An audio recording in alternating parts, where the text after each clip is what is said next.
ஓம் சாந்தி. B.K. Surajbhai அவர்களின் தாரணை வகுப்பு செப்டம்பர் 12, 2025. நாம் மாஸ்டர் சர்வசக்திவானாவோம். ஏனென்றால் சர்வசக்திவானின் குழந்தைகளாவோம். மேலும் அவர் நமது தலை மீது கரம் வைத்து தனது சக்திகளை நமக்கு வழங்கிவிட்டார்.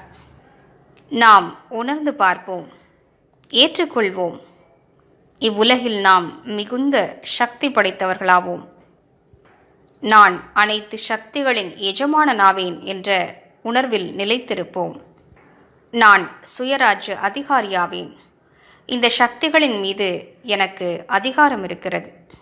அது சகிப்புத்தன்மையின் சக்தியாக இருக்கலாம், நிர்ணயிக்கும் சக்தியாக இருக்கலாம், விஸ்தாரத்தை சுருக்கும் சக்தியாக இருக்கலாம், அல்லது மன ஒருமுகப்பாட்டின் சக்தியாக இருக்கலாம். இவை அனைத்தின் மீதும் நமக்கு அதிகாரம் இருக்கிறது. இவை நமது கட்டளைக்கு உட்பட்டு காரியங்கள் செய்யக்கூடியவையாகும். நாம் இவற்றிற்கு கட்டளையிட முடியும். இந்த சத்தியத்தினை அனைவரும் ஆழமாக உணர்ந்து பார்ப்போம். நாம் மிக உயர்ந்தவர்களாவோம். பின்னர் இந்த சக்திகளை உபயோகப்படுத்துவோம். நாம் இந்த சக்திகளை எங்காவது அனுப்பக்கூட முடியும். எவ்வாறு சாக்காரத்தில் யாரோ நமக்கு கீழே இருக்கிறார் என்றால் அவரை அனுப்பி இந்த இடத்திற்கு சென்று இந்த வேலையை பார்த்துவிட்டு வாருங்கள் என்று கூற முடியும் அல்லவா? அவ்வாறே ஒருவரிடம் சகிப்புத்தன்மையின் சக்தி இல்லை என்றால் நம்மிடம் இருக்கும் சகிப்புத்தன்மையை நாம் அவரிடம் அனுப்ப முடியும். சென்று அவருக்கு உதவி செய்துவிட்டு வா என்று கூற வேண்டும். யாரோ மனதினால் மிகுந்த பலமற்றவராக இருக்கிறார் என்றால், முற்றிலும் மன உறுதி இல்லை என்றால், நாம் நமது மனசக்திகளுக்கு கட்டளையிட வேண்டும். சென்று அவரது மனசக்தியை அதிகரித்து விட்டு வா என்று கூறலாம்.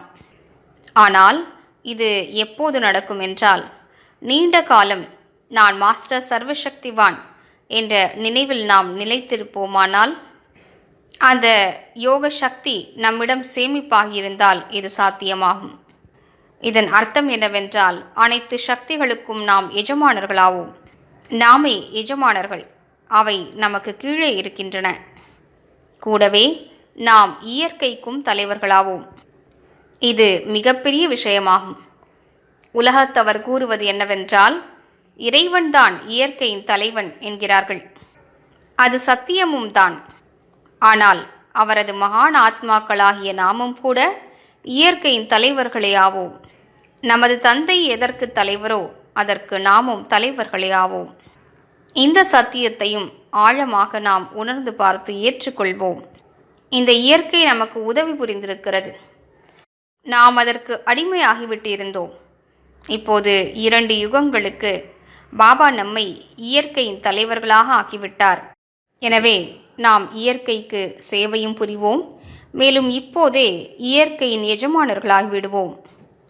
அதற்கான முதன்மையான வழிமுறை, நாம் உடல் உணர்விலிருந்து விடுபட்டு இந்த உடலுக்கு நான் எஜமானன் என்ற நினைவில் நிலைத்து விடுவோம்.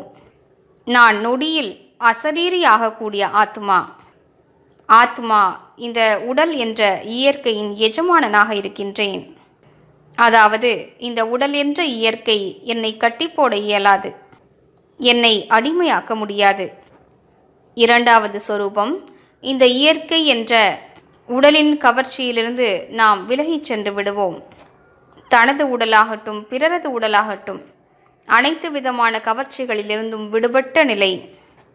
இதுவும் இயற்கை மீதான நமது வெற்றியாகும். எனவே நாம் அனைவரும் இந்த சொரூபத்தினை அதிகரித்து கொண்டே செல்வோம். நாம் சக்திகளுக்கும் எஜமானர்களாவோம், இயற்கைக்கும் எஜமானர்களாவோம். இந்த காரியத்தை அனைவராலும் செய்ய முடியாது என்பதை நாம் அறிவோம். ஆனால் இதனை யார் முயற்சி செய்து அடைகிறார்களோ அவர்கள் இவ்வுலகில் பூஜைக்குரியவர்களாக ஆகிறார்கள்.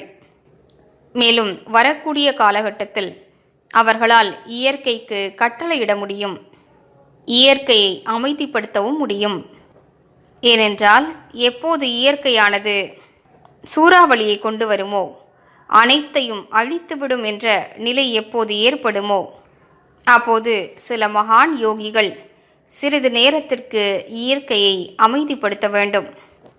எனவே யார் இயற்கைக்கு எஜமானர்களாகி விடுகிறார்களோ இயற்கை அவர்களை செல்வ செழிப்பினால் நிறைத்துவிடும். இன்று முழு நாளும் நாம் இந்த பெருமிதத்தில் நிலைத்து விடுவோம். நான் மாஸ்டர் சர்வசக்திவானாவேன், மேலும் இந்த முழு இயற்கையின் எஜமானனாவேன். ஏனென்றால் இயற்கையிடமிருந்துதான் நமக்கு அனைத்தும் கிடைக்கப் பெறுகின்றன. எனவே இயற்கையின் சாதனங்களை அடைவது நமக்கு பெரிய விஷயமல்ல. மனப்பயிற்சிகளை செய்தபடி இயற்கைக்கு தூய அதிர்வலைகளை பரப்புவோம். அதற்கான விதிமுறை: நான் தூய்மைத்தன்மையின் ஃபரிஷ்தா ஆவேன், இயற்கையின் தலைவனாவேன்.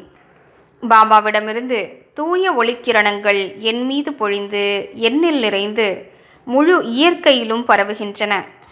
இவ்வாறு இப்போது நாம் இயற்கைக்கு தூய அதிர்வலைகளை பரவச் செய்து சேவை புரிவோமானால் நீண்ட காலம் அது நமக்கு சேவை புரியும். ஓம் சாந்தி.